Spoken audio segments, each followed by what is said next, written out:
George Galloway. God, Mr. Speaker, for the erudition and historical memory of the last three speeches, almost entirely absent in the Prime Minister's initial address. He was clearly making a speech which was not the one he intended to make here this afternoon. Otherwise, he would not have persuaded you at vast public expense to recall the House of Commons to decide that we're actually going to decide on this matter next week or the week after, when we're back here in any case. It's absolutely evident that if it were not for the democratic revolt which has been underway in this House of Commons and outside in the wider public against this war, that the engines in Cyprus would now be revving and the cruise missiles ready to fly this very weekend. And any attempt by the Prime Minister to pretend that he had always, all along, intended on this course of action is just bunkum.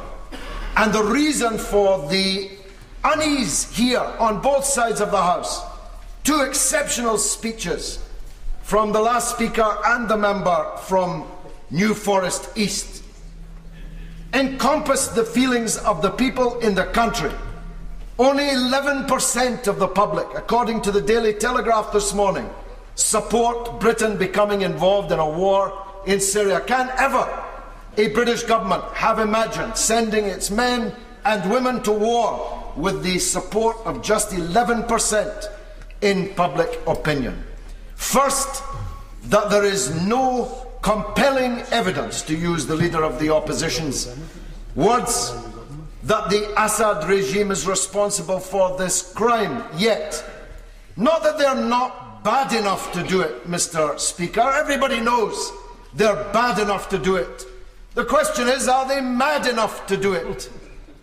To launch a chemical weapons attack in Damascus on the very day that a United Nations chemical weapons inspection team arrives in Damascus must be a new definition of madness. And of course, if he is that mad, how mad's he going to be once we've launched a blizzard of Tomahawk cruise missiles upon his country? Now, as I heard the front benches describe how bad he was, I wondered just why the former Prime Minister forced Her Majesty to billet him in her guest room at Buckingham Palace just a few years ago, and how a former Prime Minister recommended him for an honour, and how he was hailed in all corners as a moderniser. But of course the narrative has changed, because the government is intent on regime change in Damascus. Which brings me to the only other point I'm going to be able to make in the time available. The reason for the unease is that people can see the character of the Syrian opposition. They have seen the videos. We've heard about horrific videos. Take a look at the video of one of the commanders of the Syrian revolution cutting open the chest of a human being and eating his heart and liver and videotaping himself and putting it up on YouTube because he thought it might be considered attractive. Take a look at the videos of Christian priests having their heads sawn off, not chopped off, sawn off with bread knives. Even a bishop in the Christian church was murdered by these people. Every religious minority in Syria, and there are 23 of those, is petrified at the victory of the Syrian rebels that the British Prime Minister and Foreign Secretary have been doing their utmost to supply with weapons and money these last 2 years, and they cannot deny it. They say it's now about this crime, whoever committed it. But it's been the government's policy for 2 years to bring about the defeat of the regime in Damascus and the victory of the kind of people responsible for these crimes. I have 20 seconds left. Willingly. If only for another 60 seconds. Remember, the honourable member had made reference, but let's remember where those arms have come from over decades from this country's supply to Syria. Indeed, indeed. I have now 60 seconds at my disposal, so let me make this point more clearly. When did Russia and China, 2.5 billion people, cease to be members of the international community?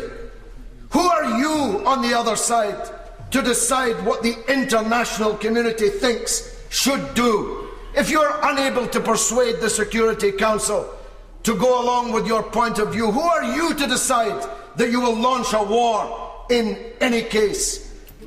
You see, I keep hearing about the unreasonable use of the veto. I've heard that many times over the last few years in this House.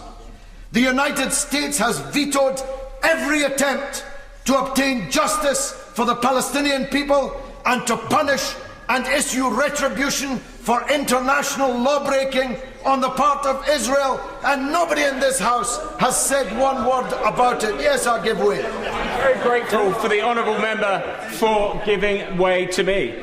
Mr. Speaker, I think you would be very interested to know that I had several constituents email me about comments made by the honourable member for Bradford West on Iranian Press TV, in which my constituent claims that the honourable member said that Israel supplied the chemical for the attacks in Syria.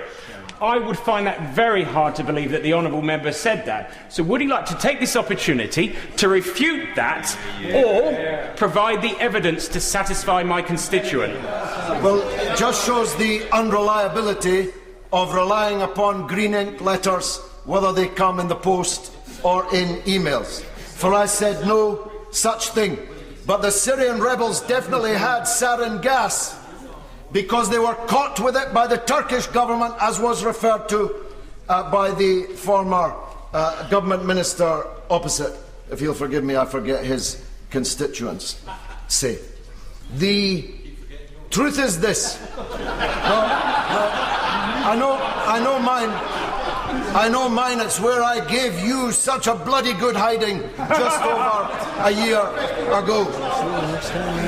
The Syrian rebels have got plenty of access to sarin. It's not rocket science, Mr. Speaker. A group of Shinto obscurantists in Japan living on Mount Fuji poisoned the Tokyo underground with sarin gas less than 20 years ago. You don't have to be Einstein to have your hands on sarin gas or the means to distribute it. Russia and China say no to war. So do I and most people in this country.